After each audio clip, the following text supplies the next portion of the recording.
Hey, this is Kieran, Coach's Corner Chats, and today I've got Tyler Spence on with me. Tyler, give us a little background on where you're at and what you're up to. So currently I am the assistant strength and conditioning coach at Limestone University down in Gaffney, South Carolina. I specifically work with 6 teams, 2 of which are the men's and women's programs here. And I do a lot of work on the field and off the field with the men's program. And that looks like all the weight training, all the fitness is what our head coach says, but we'll call it conditioning. And then I do a lot of their warm-ups, a lot of their cool downs, and I'll travel to games and do some game warm-ups as well at home when I have the time, because I do work with 6 other teams, and that proves to be a little difficult. And I also deal with their GPS data, so I manage their training load as well. Before that, I did an internship at the University of Maryland, so I got a chance to work with the University of Maryland men's soccer program. And then I spent 2 years as a graduate assistant at Salisbury University, again, working with the men's soccer program. And then during my time there, I think it was like summer of 2018, I was out with University of Denver. So I got to work with their men's soccer program as well. And all that experience has gotten me to where I am now. And then I'm also one of the NSCA soccer special interest group council members, and NSCA stands for National Strength and Conditioning Association, for those who don't know. So that's pretty much what I'm doing right now. That's awesome. So to kind of get people caught up on why we're together is I started posting some stuff online, and I've actually joined his Facebook group, and I've joined a couple other ones, and I just started throwing some questions out as to pros and cons of how much, in terms of strength and conditioning and having like a formal program. And then Tyler was cool enough to kind of keep spitting stuff back to me. And then both of us kind of came to the conclusion that it'd be so much better for me personally to kind of hear Tyler's and vice versa. And then for me to put this out and then hopefully help more coaches that are out there. And if they've got more questions, then Tyler will be an awesome resource for those people that can follow up. Because it sounds like you've had a lot of experience with the men's soccer side of things, which is cool. And from different kind of geographical spots and levels and stuff. So that's pretty cool. So I'm just going to kind of throw out some questions and then we'll kind of see where things go. And so my big issue was like, we had a kind of subpar year record wise. So the objective in soccer, of course, is to score more goals than the other team. Right. So I've been using that as my top level and then trying to break down from there. And so when I looked at this, I was like, what things can I do? And I know a lot of people are doing strength training and conditioning and stuff like that, especially like now in the off season for me. And so my question to you was kind of like, where does strength training come into play in that? And how does that help my program become more successful at putting the ball in the net? Oh, yeah. And, I remember that being one of the first questions you had on the comments section. So like, this is something that I think is a fantastic question for, we'll call them sport coaches. So anybody who is like an assistant or head soccer coach. And then somebody like me would be a strength and conditioning coach, performance coach, or fitness coach. So I think it's an important question for sport coaches to ask. And it's also a great question for a fitness coach to receive because it challenges my thought process. So I think it's a great question. I'm glad that you were able to ask that. So this will be a pretty in-depth answer.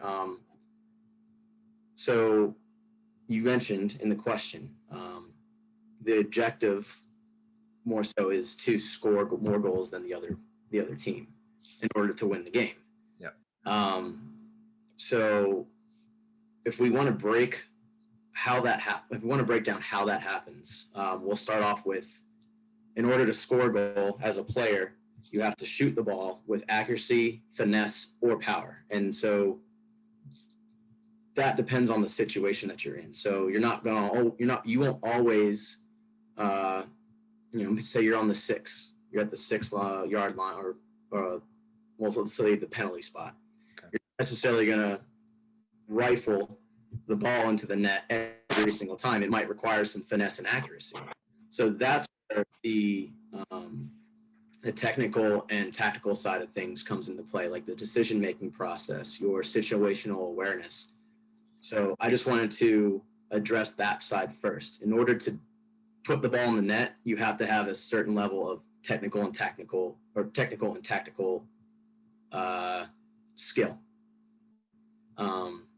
And that part is where the practice of the sport, the skills and the tactics behind the sport comes into play. And I think that is 100% necessary. I do think that side of the game should be players should be spending more time on that. So when you were speaking about more time on the pitch, and that Thierry Henry post was awesome, I agree. There should be much more time spent on the pitch than in the weight room, but I still think that there should be some time dedicated to the weight room. So I'll call the pitch time non-negotiable. But now let's break down a goal scoring opportunity. So let's say we have a center midfielder and a winger. The center midfielder receives the ball, turns to, let's say we're looking towards the right side of the field, and sends a through ball to the right winger, down the channel to the attacking half of the part of the field. In order for that receiver to receive that ball, the winger is going to have to sprint onto the ball, because the ball's not going to come right to him. It's a through ball, so it'll go into space where the winger will run onto it. So then the next thing that happens is, let's say the winger drives towards a defender, attacks the defender, makes a move, and creates space for himself. And say he's on the right side of the 18.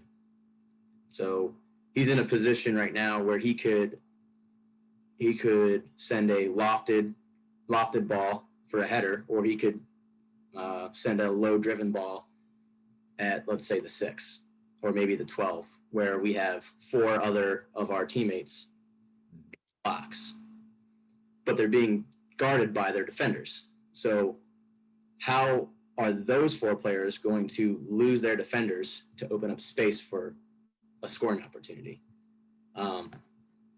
Those players are basically going to have to make a explosive movement to move the defender out of position, and then make another explosive movement to get into space so that they can have their options of scoring. So in that whole scenario, you heard some keywords like sprint, drive, lose, attack. And for me, all of those actions, we'll call them, involve some kind of powerful movement, right? And so, being a guy who loves research, I looked up some information.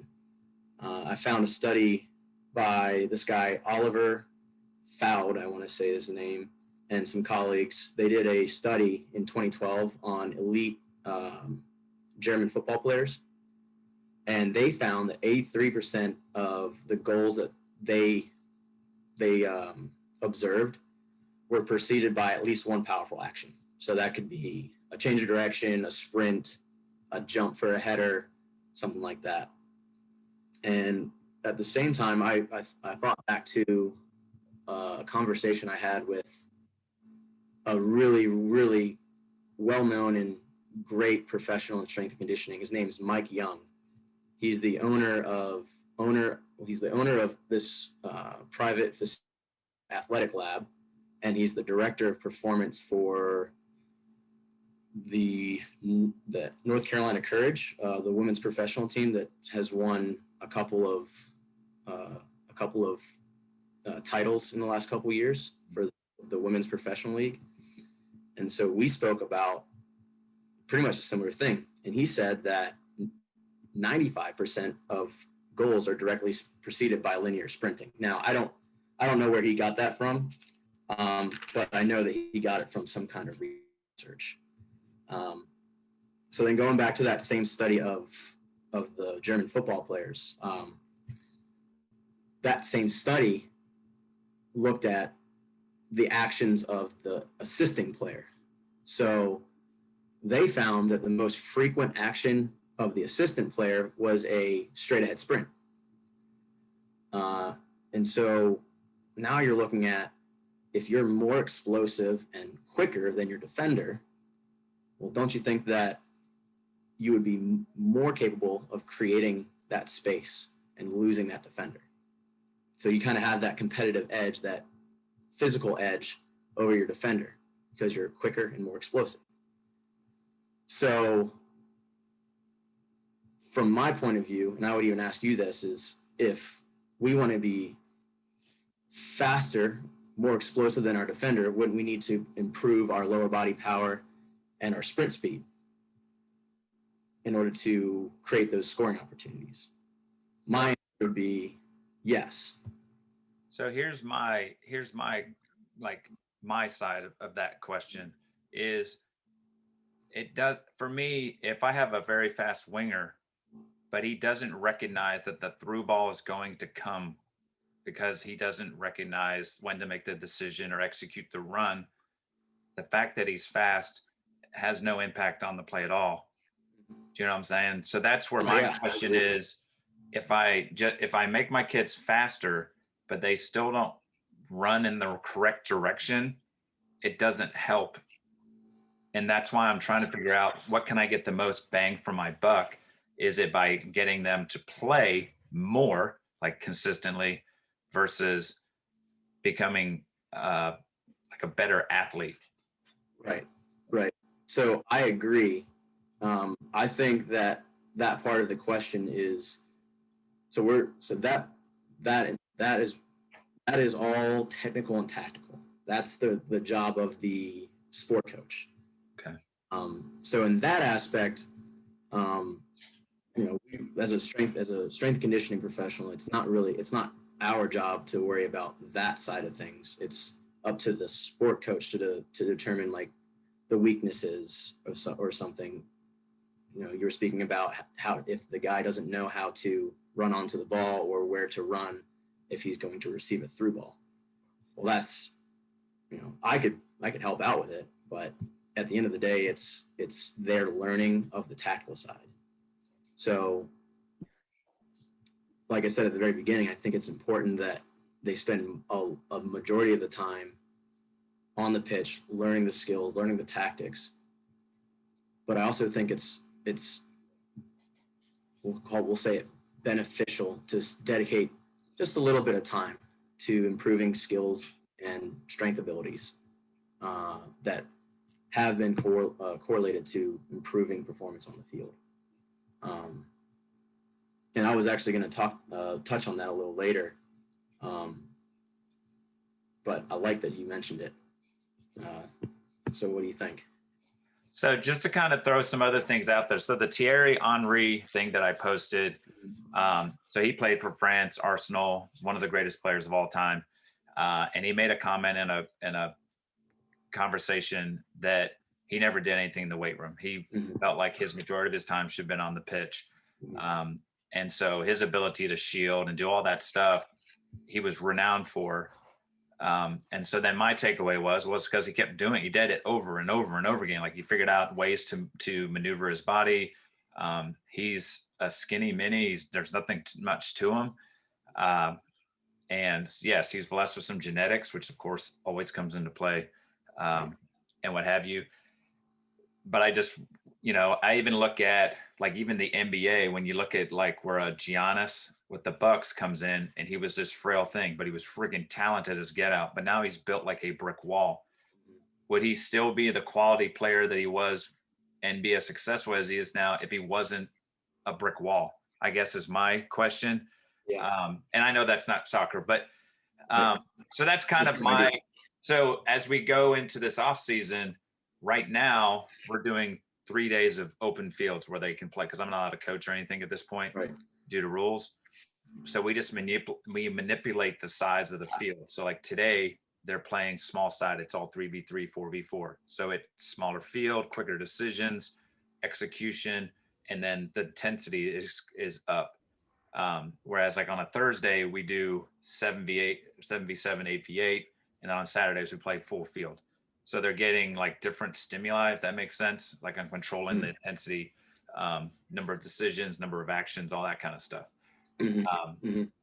So now I'm thinking, when I look at my team, our decision making's not where it needs to be. Our execution's not where it needs to be. So then the question comes up, like someone asked me a couple of times when I've talked to them about all this that I've been throwing out, is like, how does a back squat help my soccer team become better passers, decision makers, and scorers? Well, that's my conundrum. And I think, and then we'll get into some other stuff later, but that's kind of where I'm at. Well, the back squat, so we're looking at their ability to pass, their ability to make decisions, and their ability to make, we'll make movements. We'll call it soccer movements, like an overlap or shielding or anything like that. So the back squat, I wouldn't necessarily say impacts those aspects. It allows them, granted, if they have a decent understanding of soccer technique, or we'll say like passing technique, shooting techniques, foot skills, and then the tactical side of things of where they are on the field, what kind of movements they should do, etc. There's tons that we really don't need to get into, but the back squat doesn't necessarily attack those. That's for them to practice and for the coach to instill on them.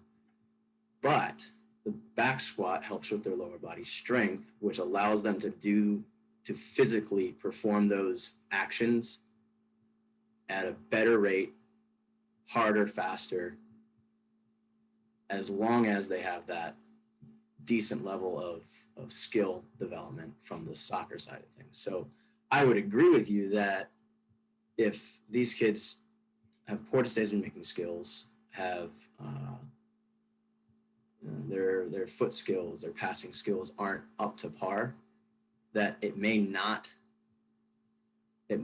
make them better players. It will make them better athletes for sure. They might be able to work harder than the other guy.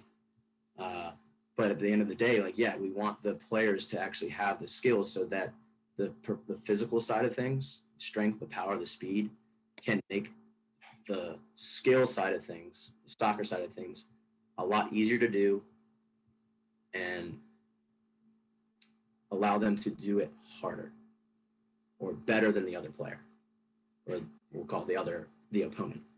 So the one thing you said, which I love, was the idea of athlete. Like, I'm just at the high school level. Like, I want my kids playing multiple sports. So go play basketball, go do baseball, go do track. Like, I want you to become a good athlete. So I think the other part for me is, I love to work out. Worked out this morning. I love to, eating right and all that kind of stuff. I think it's also just for them long-term wise, for the betterness of, obesity and all this stuff we hear about that's out there, giving them the opportunities to do something that's going to make them physically stronger, self-esteem. So I see all the pros of it. And I put it in, one of my questions was about, do you see maybe at the high school level or even at the college level, is it more not just making them stronger, but more of it's like a bonding, a cultural bonding type thing and a building of family? Oh yeah, absolutely. It just we'll say a couple things. One, it gives the whole team more time together. Most strength training sessions or conditioning sessions will last 45 minutes to an hour. That's another hour of time together where they can build relationships. Like, being a former player myself at the high school and college level,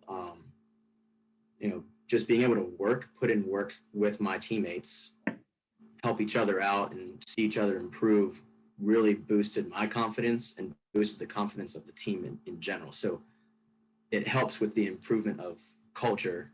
I would also say, with the soccer culture in America and even in Europe, the weight room is viewed as I wouldn't necessarily say frowned upon, but I'll say frowned upon.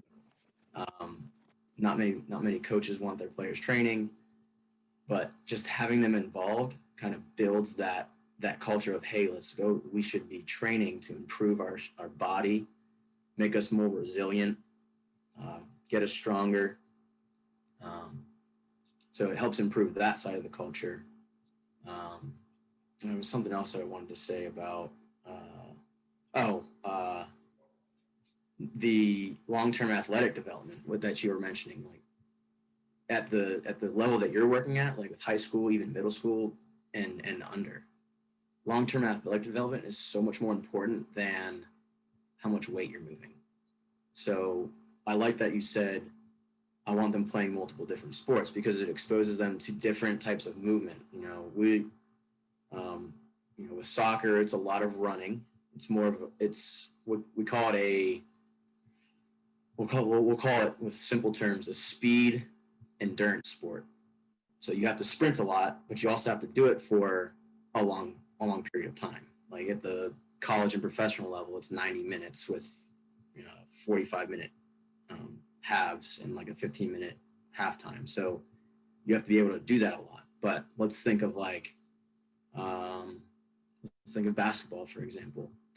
It's more of a power speed sport. You still have to play for maybe an hour or so, but there's so many different movements that you see in basketball that you don't see in soccer. Mm-hmm. So we'll get into like that the term early specialization. You typically see kids who specialize in one sport at a young age start to have problems with growth. They start I think it's called burnout once they get to that college level. They peak in high school, but they don't play as well in college. And then you also see like a lot of overuse injuries because they're doing the same movements all the time and they're not exposing their bodies to different types of movements. So trying to think of another sport that would touch on like the coordination of things. So I would say maybe like baseball. You have to have a whole lot of hand-eye coordination to play baseball. Mm-hmm. Whereas for soccer, it's more of a foot, we'll call it foot-eye or eye-foot kind of thing. But it challenges the brain and the body to do something that they're not used to, which allows them to do different movements and expose their bodies and muscles to different movements so that we'll call it they're physically competent. We'll call it that. And that all aids in how they develop as an athlete throughout high school, throughout college, up until they're hopefully at the professional level. Mm-hmm. What is your thoughts on like in terms of it? So we've kind of touched on the strength side a little bit. On the conditioning side, is there a place in time for like just running sprints just to run sprints? Or again, going back to my issue is sprinting without the ball or making decisions or communicating or executing, then I'm missing that whole piece of the puzzle that we are struggling at. So would I get more bang for my buck continually to do open fields, letting them play more? Or is there a spot where I need to be doing, in your opinion, some like, whatever sprints and interval work and what have you? I think that in order to better their skills with the ball, they should be working on that either at those 3 days of open field or on their own. Honestly, I mean, when I think about this, when I was growing up and playing soccer throughout high school and college, I got all of my tactical, my my decision making and my situational awareness abilities and skills. I got them challenged when I was at practice, but I would go out either before or after practice or on an off day and really just work on my dribbling skills, my passing skills, and my shooting skills, because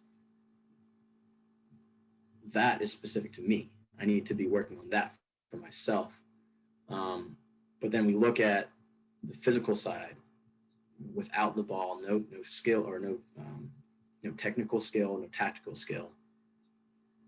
What I do physically, so looking at sprints, looking at going out for a 3-mile run, that's going to help me perform my skills in a more efficient way, probably faster, because if I can sprint faster without the ball and I practice on sprinting with the ball, well, I'll most definitely sprint faster with the ball if I combine those two. So it's the physical and the technical side that kind of have to go hand in hand and combine in order to create that product of sprinting faster with the ball. And then sprinting consistently, not maybe like 2 or 3 times a week. That helps with faster running. We'll say you can maintain speed for a longer period of time if you train your sprints. And then if you do your intervals, like you were mentioning, so say like, sprint hard for 10 seconds and rest for 20 seconds, something like that. I think of it this way. If I am able to do that very well, every week or so, let's say that every week or so, every week, it should be a little bit easier than the week before. Once I start seeing that progress, all the skills in the middle of a game will be more efficient because I'm not as tired. You see what I'm saying?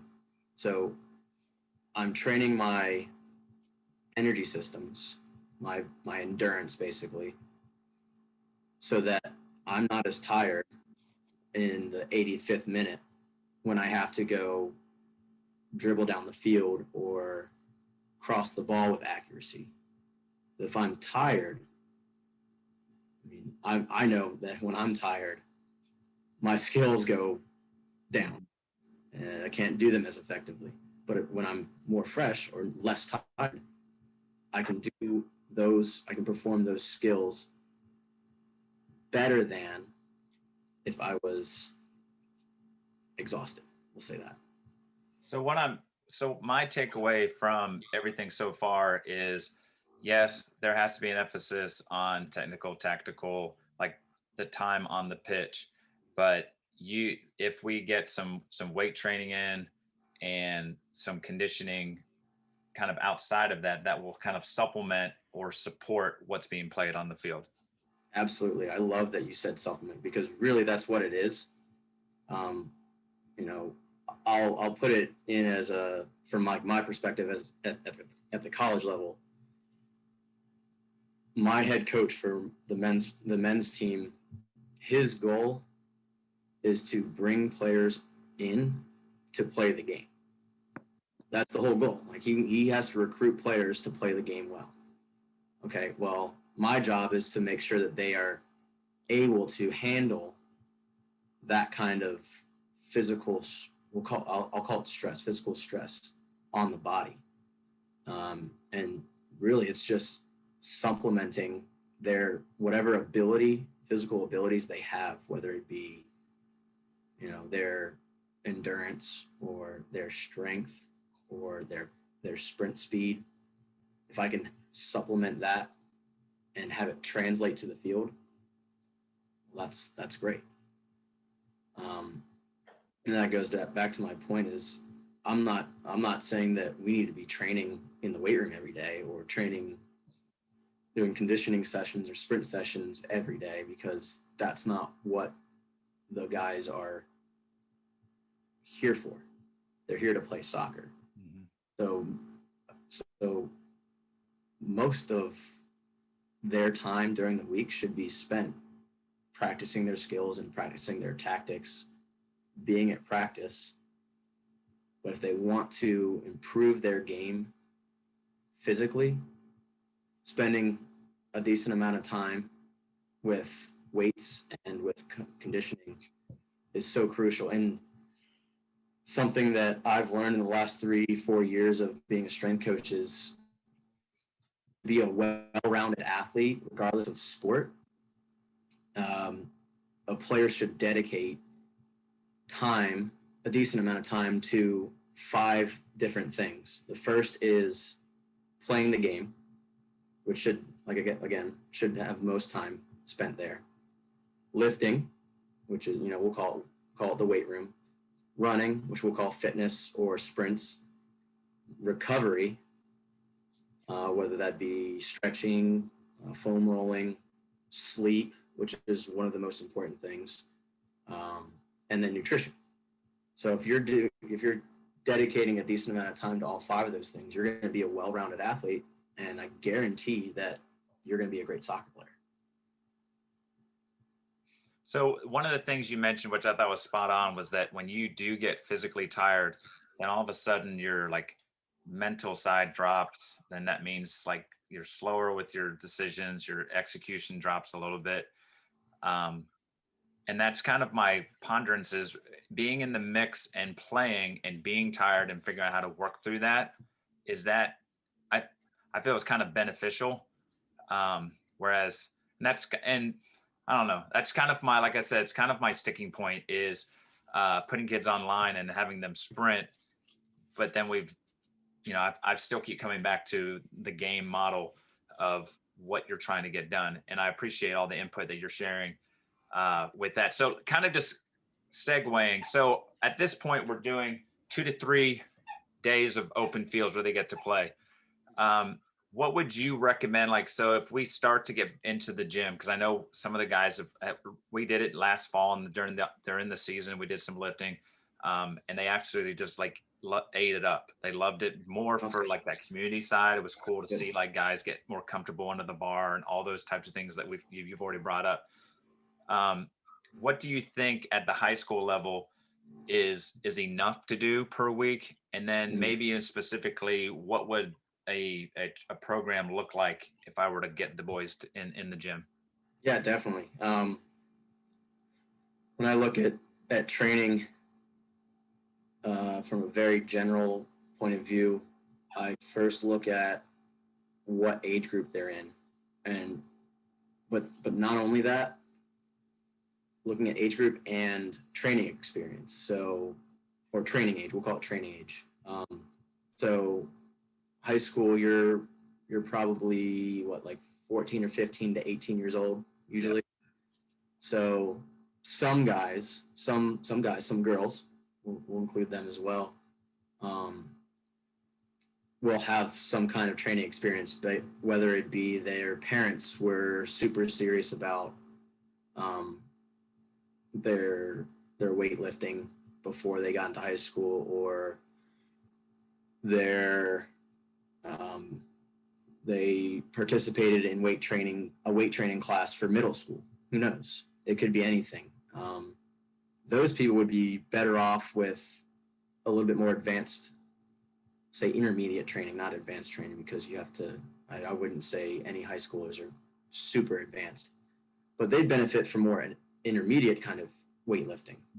But not everyone, and I would say most high school athletes don't have a whole lot of experience in the weight room. So at the high school level, my whole goal is to have a plan in place that focuses on basic movements, like squatting, what we call it hinging, but that's like you probably know what an RDL is, right? So RDLs, deadlifts, push-ups, pull-ups, but we'll get very general with this and say squat patterns or squat movements, hinge movements, upper body pushing, so like a bench press or a push-up, upper body pulling, so like a bent over row or a chin up,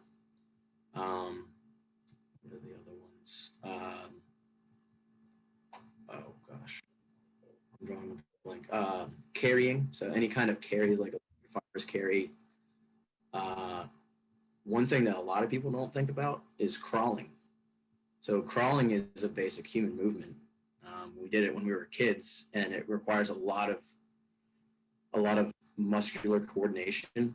So being able to stabilize your core and your spine while moving your arms and legs. So that would be the extent of the programming in the off season for players at the high school level. And a lot of strength coaches worry about getting like max numbers, like squat max, bench max.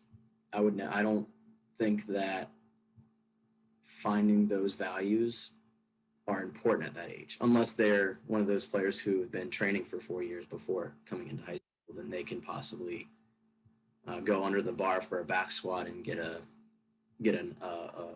squat max for themselves. My whole goal is to have a plan in place, and then progress them using what we call linear periodization. So just every week or two, just going up a little bit in weight for the same number of reps, and then assessing. So they go through maybe a half of a off season, or maybe a whole off season, and you just assess where they're at. And then one thing that I've found for any of the major movements like squat, deadlift, bench, push-ups, whatever, is using a method called open sets. So say we'll do 3 sets of 8. So they'll do their first set of 8, and they'll do their second set of 8, and then their last set is an open set. So they have the option or they have the opportunity to do as many reps as they can. And so let's say I did a goblet squat for 3 sets of 8 with, we'll say 50 pounds on the first week. And I hit on the third 10 reps. So I did 2 more than expected, which is great. Next week, I'll do the same exact thing, 3 sets. Last set, I want to see how many reps I can do. So I could do the same weight and try to get maybe 12 reps instead of 10, or I could go 10 pounds heavier and try to hit it for 10 reps because that's what I hit last week. So there's 2 ways to progress that. And the great thing is that the weight's not that heavy, which reinforces technique and being able to do the movement right. And that's what's so important for a high school level athlete who's just being introduced into the weight room. It all goes back to that long-term where we want to master the movements first before we actually start putting on weight and making things more complex. So how many times do you think per week during the off season? Like once a week enough to at least get them in the mix? Do I go twice? What do you think on that? So similar to being a head coach, is consistency is key. So if I'm only doing 1 training session a week and we have 12 weeks of an off season, you only train train 12 times. Well, now let's put it to 2 weeks, or two times a week. Okay, so now that's 24 times, or 24 training sessions in 12 weeks. Well, all right, it's the off season. We're not playing as much as we would be in season.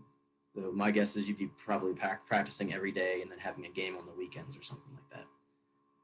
Well, now we're playing open field 2 to 3 times a week. So I can really push possibly even 3 times a week for the weight room. Understanding that they are playing on those 3 days and not pushing them too hard where it negatively affects their time on the field. So like I don't want to make them crazy sore the day before a field session. Mm-hmm.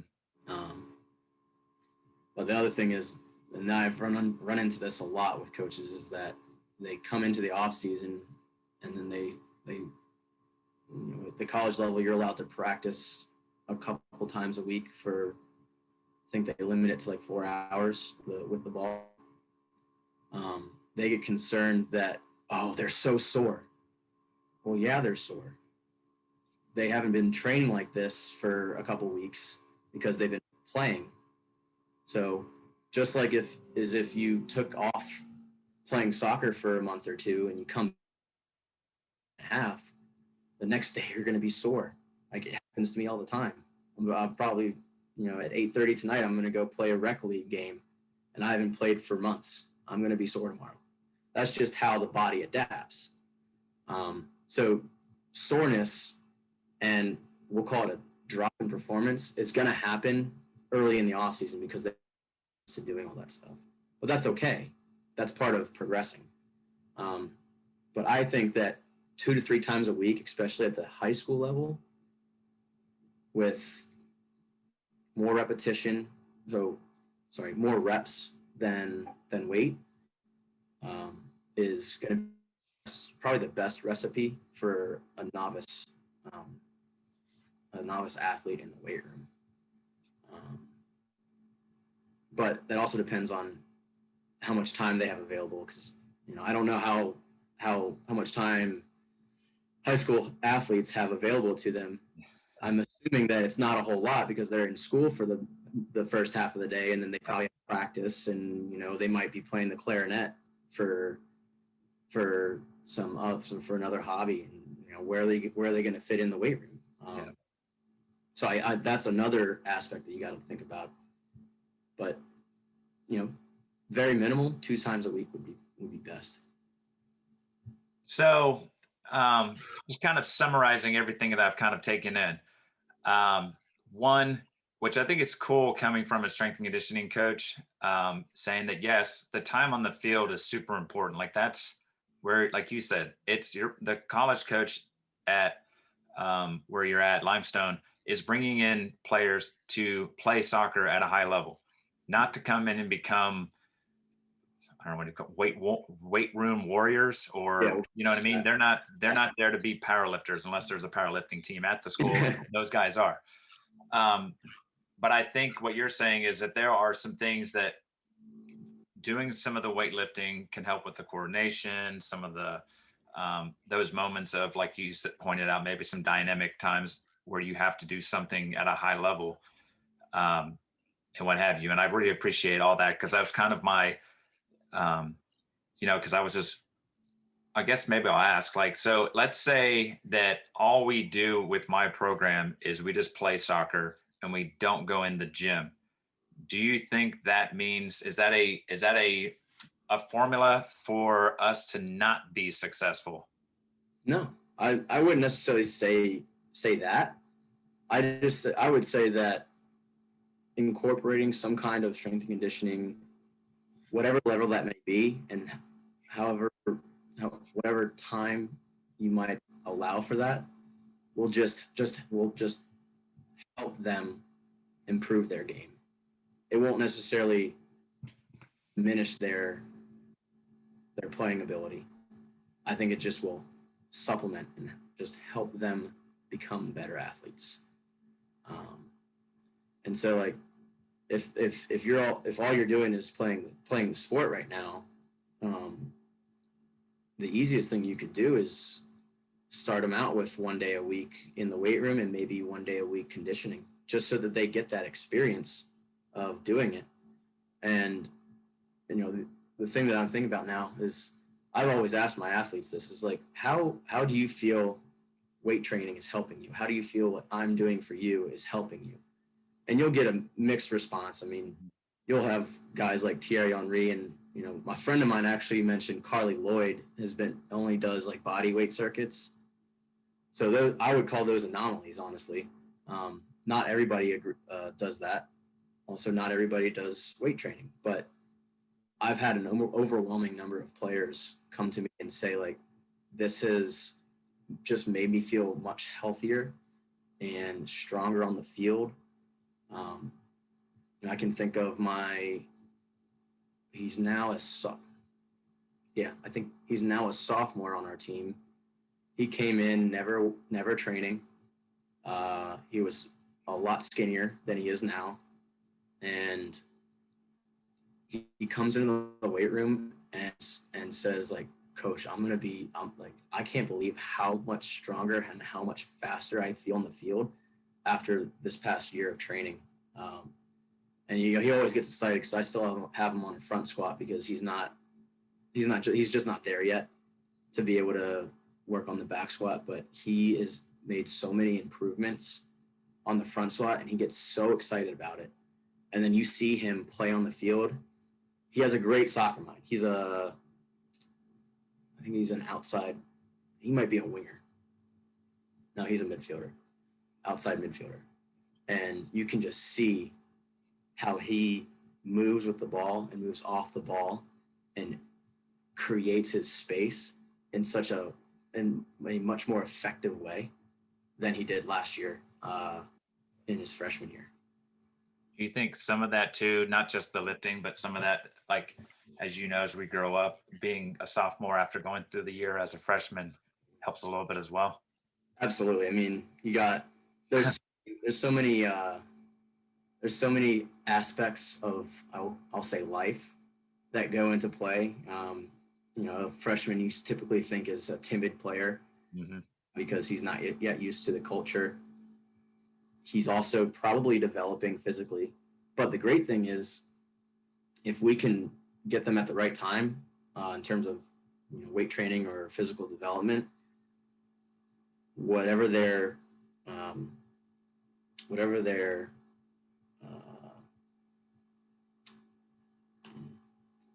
overall development, we'll say, whatever their overall development is at that point, well, we can take advantage of what they're doing by incorporating weightlifting and stressing the body more. So it kind of, we'll say, accelerates their development. Got it. Hey, I have loved this conversation. This has been awesome. And I think might be the start of more conversations because I think we've kind of like just done the tip of the iceberg. Yeah, absolutely. I'd love to talk more, man. But like I said, when we started going back and forth and you even said, hey, we need to just chat because I think it's easier to do instead of doing it. Oh yeah. Facebook Messenger and all that kind of crap. But if others want to get in touch with you, what's the easiest or best ways to get in touch with you or even to join the Facebook page? Okay, so first with the Facebook page, they can just go to our page on Facebook, look up NSCA, all caps, soccer SIG. So soccer space, all caps SIG. And so you'll be asked a question of, what is your role in soccer? I think that's, somewhat along the lines of the question. I didn't actually the membership question. But we want to know like what involvement you have with the sport so that we can really down who we have in our following. And then honestly, we just take a look at it and we'll accept pretty much everyone except for those, random people across the ocean who are just there to post random stuff that has nothing to do with soccer. But we pretty much approve anybody who we think has some kind of involvement with soccer, and we love having people ask questions, post,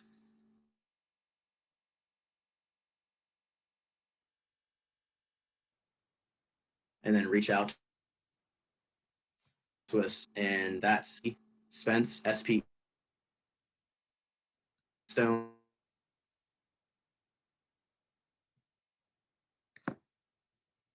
That's LIME.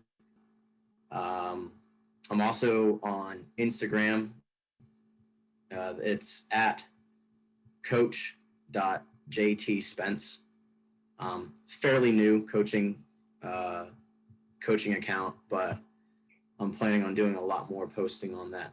And then if you want to take a look at our Limestone Strength and Conditioning staff page, it's, oh gosh, this is going to be a tough one. That's right. What I can do is to help is I'll get all this linked in like the episode notes, so they can just click on and go right to it. Because I'll throw all the stuff out on Twitter, Instagram, Facebook. It's gonna be all over the place. So, but yeah, absolutely, yeah. And I'll send you an email with all that stuff if you need it. Yeah, that'd be perfect. I can cut and paste it and just there you go. So good. Hey, I really appreciate you hopping on with me. I think this is going to bring it help. It's been good for me to kind of just see and hear some of the ins and outs a little bit, and your take. And I know it's going to help bring a lot of value to those that get to watch and listen to this. So I appreciate it. Absolutely. Yeah. And, we can keep in touch, and I'd love to hop back on and get a little bit more specific. Like, all of this was so general. Yep. But I can get really specific with like how we can train the young athletes. It's so much different than how I would train my current, 18 to 22-year-olds. Well, I'm 27, almost 27, and I have a German player who's 28. So vast difference. But even though it's so vast, we're still much more further along than middle school and high school athletes. The training, the way that they're trained is so much different. So I would love to hop on again and kind of get a little bit more specific with like exercises, progressions, anything. Got it. Hey, I'll just wrap this up. Hey, this is Kieran, Coach's Corner Chats, and I'm out. Peace.